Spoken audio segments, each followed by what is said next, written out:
Hello दोस्तों, स्वागत है आपका आपके अपने चैनल मार्केट सपोर्ट में। दोस्तों, आज की इस वीडियो में हम डिस्कस करने वाले हैं बजाज हाउसिंग फाइनेंस के शेयर के बारे में। अगर आप देखोगे तो बजाज हाउसिंग फाइनेंस का जो काउंटर रहा है गिरावट में, तो ये पूरी तरीके से अच्छा खासा आप कह सकते हो पार्टिसिपेट करता हुआ देखने को मिल रहा है। लगातार जो गिरावट मार्केट में हो रही है, ये काउंटर भी अच्छा खासा डाउन हुआ है। लेकिन खबरों के तौर पर अगर हम देखें तो न्यूज़ भी, ऐसी बात नहीं कि न्यूज़ नहीं आई हैं, यहाँ पर न्यूज़ भी बहुत सारी आई हैं। लेकिन ये आप यहाँ पर क्लियरली देख पा रहे हैं कि न्यूज़ के चलते, अच्छी खबरों के चलते बेसिकली कोई भी यहाँ कोई खास फर्क नहीं पड़ रहा है एंड शेयर आपको लगातार एक तरफा गिरता हुआ नजर आ रहा है। लेकिन आगे के लिए क्या इंटरेस्टिंग एंड इम्पॉर्टेंट खबरें हो सकती हैं, वो आज की इस वीडियो में हम कंप्लीटली डिस्कस करने वाले हैं। ठीक है, स्टार्ट करेंगे। लेकिन मैं आपको बताना चाहूँगा दोस्तों, हम दो और शेयर्स के बारे में भी डिस्कस करेंगे आज की इस वीडियो में। बजाज हाउसिंग अगर आप देखोगे तो 111 रुपये 70 पैसे पर ये काउंटर जो है आज आपको बंद होता हुआ नजर आया। बात अगर उतार चढ़ाव की करें तो आप क्लियरली यहाँ पर देख पा रहे हैं कि ये काउंटर जो है आपको आज भी 2% डाउन ही देखने को मिला है। एंड ये जो गिरावट का माहौल है ना, ये कहीं से कहीं तक रुकने और थमने का नाम नहीं ले रहा। बेसिकली लगातार एक तरफा गिरावट ही यहाँ पर होती हुई देखने को मिल रही है। अब ये गिरावट आखिरकार कब तक चलेगी, ये कह पाना तो डेफिनेटली आप ये मान के चलिए कि मुश्किल ही है। इसमें तो कोई डाउट नहीं है कि मुश्किल तो है इस बात को कह पाना कि आखिरकार ये गिरावट कब तक चलने वाली है। लेकिन हाँ, खबरें अगर आप देखोगे, खबरों के तौर पर अगर आप देखोगे तो न्यूज़ तो बहुत अच्छी अच्छी आई हैं। एक आध नहीं, अगर आप देखोगे तो न्यूज़ तो काफ़ी सारी देखने को मिली और अच्छी हैं।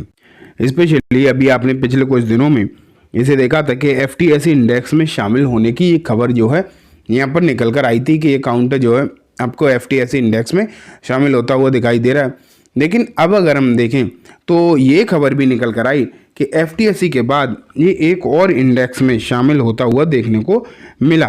मैं आपको दिखा दूं, सबसे पहले तो आप ये खबर देखिए, यहाँ पर किस इंडेक्स के बारे में बात हो रही है। ये देखो, यहाँ हो रही दोस्तों बात निफ्टी नेक्स्ट 50, या फिर हम इसे जूनियर 20 भी कहते हैं। मतलब निफ्टी जो 50 कंपनीज का कॉम्बिनेशन होता है और उसके बाद की जो टॉप मतलब 50 कंपनी होती है, पहले 50 के बाद जो अगली 50 टॉप 100 वाली, उनमें अगर आप देखोगे तो ये काउंटर जो है शामिल आपको होता हुआ देखने को मिला है। तो ये आप मान के चलिए कि जिस तरीके की सिचुएशंस आपको यहाँ पर देखने को मिल रही है, तो खबरें तो काफ़ी अच्छी हैं। अब आप सोच रहे हो कि अभी ये एफटीएसई में शामिल हुआ, एफटीएसई जबकि भारत का इंडेक्स तो है नहीं, लेकिन एफटीएसई जो इंडिया का इंडेक्स बनाते हैं, वो लोग जो इंडियन इंडेक्स बनाते हैं, उसमें ये कंपनी जो है शामिल होती हुई दिखाई दी। एंड साथ में अगर आप देखो तो निफ्टी नेक्स्ट 50 में भी हो, तो इससे ना एक भारी वर्कम इनफ्लो आपको देखने को मिलता है। होता क्या है कि निफ्टी नेक्स्ट 50 में आने का मतलब है कि भारत की 100 सबसे अच्छी कंपनीज में, आप ये मान के चलिए ना कि भारत की 100 सबसे अच्छी कंपनीज में शामिल हुई है ये कंपनी। इसका मतलब ये होता है।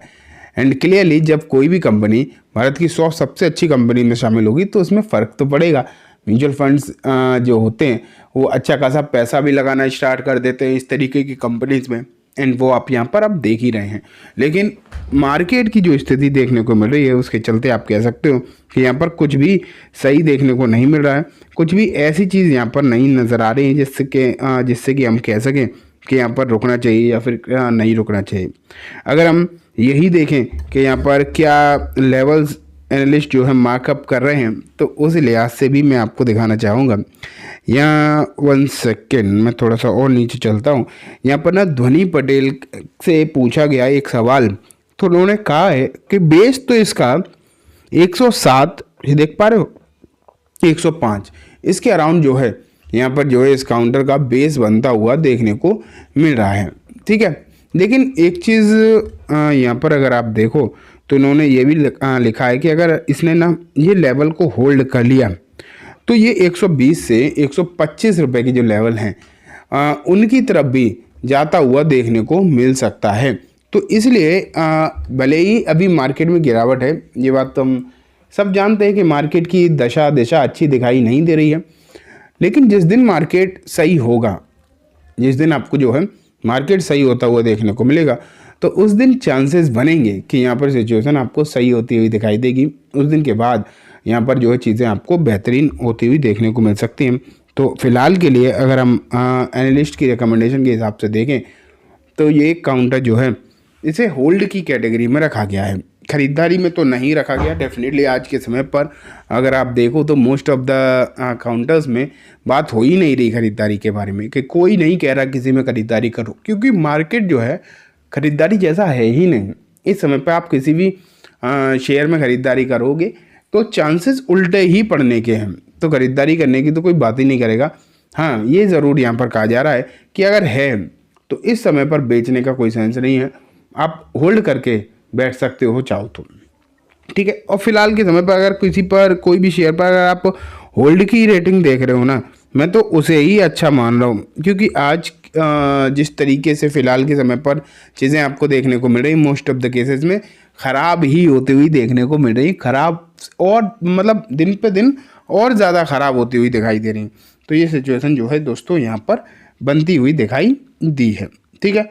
तो अब बात हो गई कि मतलब बजाज हाउसिंग फाइनेंस के बारे में, इसके बारे में। तो अब मैं जो है आपको लेकर चलता हूँ दोस्तों नेक्स्ट शेयर के ऊपर, जैसे कि मैंने आपको बताया था, और वो शेयर है, तो देखो ये कंपनी जो है वो बोनस देने वाली है और आज इसमें 7% की तेज़ी भी हुई। लेकिन देख लेते हैं कि कंपनी कौन सी है। तो इसका नाम है दोस्तों SBC एक्सपोर्ट, ठीक है। यहाँ अगर आप देखो तो इन्होंने जो है अपनी रिकॉर्ड डेट अनाउंस कर दी है।